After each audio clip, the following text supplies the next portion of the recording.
एक बार का जिक्र है कि ईमान और नीलम नाम की दो परियां थीं।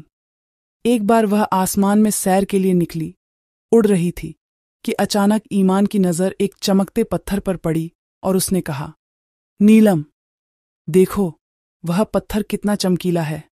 मुझे वहां जाना है। नीलम उस जगह को ध्यान से देखती है और कहती है, नहीं, हम वहां नहीं जा सकते। हम क्यों नहीं जा सकते? ईमान पूछती है, क्योंकि हमारे माता पिता ने हमें वहां जाने से मना किया है और हम उनकी अवज्ञा नहीं कर सकते। नीलम जवाब दिया। ठीक है, ठीक है, ईमान ने कहा। अरे ईमान, देखो फूल कितने प्यारे हैं, चलो वहां चलते हैं। नीलम ने कहा, हाँ चलो। ईमान ने कहा कि नीलम फूलों को देख रही थी और उनकी खुशबू सूंघ रही थी, और ईमान इस मौके का फायदा उठाती है और तेजी से इस चमकते पत्थर के पास पहुंच जाती है। जैसे ही वह इस पत्थर को छूती है, पत्थर से रोशनी निकलती है और रोशनी के कारण ईमान गायब हो जाती है। नीलमणि का नज़ारा दिखाई देता है, लेकिन तब तक ईमान की हालत खराब हो चुकी होती है। गायब हो गया। अरे ये क्या कर दिया ईमान, तुझे ऐसा नहीं करना चाहिए था। अब मम्मी पापा को क्या बताऊंगा कि ईमान कहाँ गई? जब रोशनी चली गई तो ईमान हैरान रह गई, क्योंकि वह एक बहुत ही अजीब जगह पर थी जहां अंधेरा था। ये कहां से आया? ईमान इधर उधर भागने लगी और बाहर निकलने का रास्ता ढूंढने की कोशिश करने लगी, लेकिन उसे कोई रास्ता नहीं मिला और वह निराशा में रोने लगी। अचानक एक और परी वहां आई और बोली, रो मत, भगवान ने चाहा तो हम यहां से अवश्य निकल जाएंगे। इस परी ने कहा।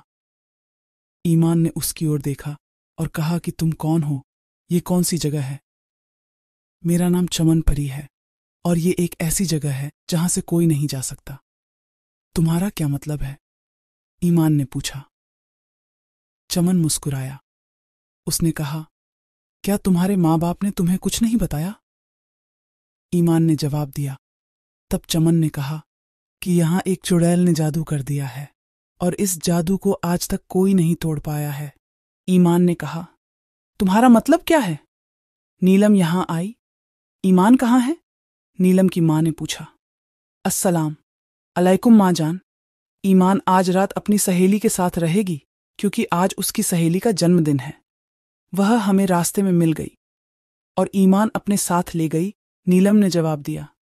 तुम पर शांति हो। ये ठीक है, जाओ आराम करो, मैं खाना ला रही हूं। नीलम की माँ ने कहा। ठीक है माँ। चमन परी ईमान को बताने लगी कि यह कहानी 15 साल पहले की है। तब हम परियां और चुड़ैलें बहुत अच्छी दोस्त थीं। एक बार रानी अपनी बहन से बात कर रही थी। फितना नाम की एक चुड़ैल ने रानी की बातें सुन ली और रानी और उसकी बहन इस चमकते पत्थर के बारे में बात कर रही थी कि यह पत्थर बहुत खास है, यह हमें विरासत में मिला है, हम इससे कुछ भी कर सकते हैं, हम इससे पूरी दुनिया पर राज कर सकते हैं। तभी रानी की बहन पूछती है कि तुम्हें कैसे पता चला इसके बारे में? तो रानी ने उत्तर दिया, इस किताब में इसके बारे में लिखा है, लेकिन ये बात किसी तीसरे को पता नहीं चलनी चाहिए। हाँ, रानी इसका ध्यान रखेंगी।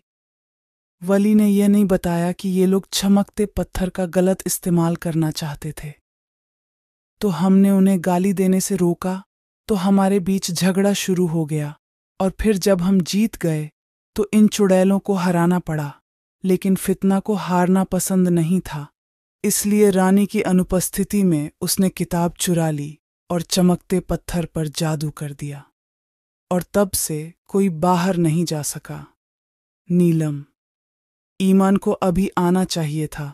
दोपहर हो गई है, बल्कि शाम हो गई है। क्या उसने तुम्हें बताया है कि वह कब वापस आएगी, या तुम्हें कुछ पता है? नीलम की मां ने नीलम से पूछा। ओए नीलम, ओए नीलम, उसने क्या किया? मेरी ओर देखो, मैं तुम्हारे लहजे से बता सकता हूं कि तुम मुझसे कुछ छुपा रहे हो। वो मां असल में ईमान है और मैं। नीलम ने अपनी मां को सब कुछ बता दिया है। हे भगवान, आज तक वहां से कोई वापस नहीं आया। नीलम की मां ने कहा। मां, अभी मत जाओ और पापा को भी मत बताना कि मैं जा रही हूं। नीलम ने कहा। ईमान के दिल में एक बात आती है। वह कहती है, चिमन परी, अगर हम दोनों इस जादू को नहीं तोड़ सकते तो नीलम इसे तोड़ सकती है। इस किताब को ढूंढने के बाद मैंने नीलम से संपर्क करने की कोशिश की। चमन, हाँ ठीक है। क्या हुआ ईमान, क्या तुम ठीक हो? चमन ने कहा। मैं नीलम से संपर्क कर रहा था लेकिन ऐसा नहीं हो रहा था। ईमान ने जवाब दिया।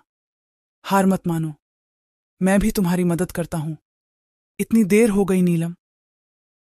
इशारा मिलते ही वह चली जाती है और किताब ढूंढने लगती है। और वहां एक गुफा आती है। वह उस गुफा के अंदर जाती है।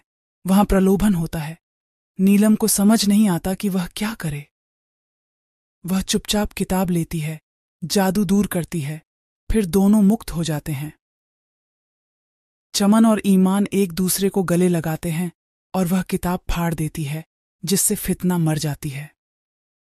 निष्कर्ष, हमें अपने माता पिता की बात नहीं माननी चाहिए और मुसीबत में हार नहीं माननी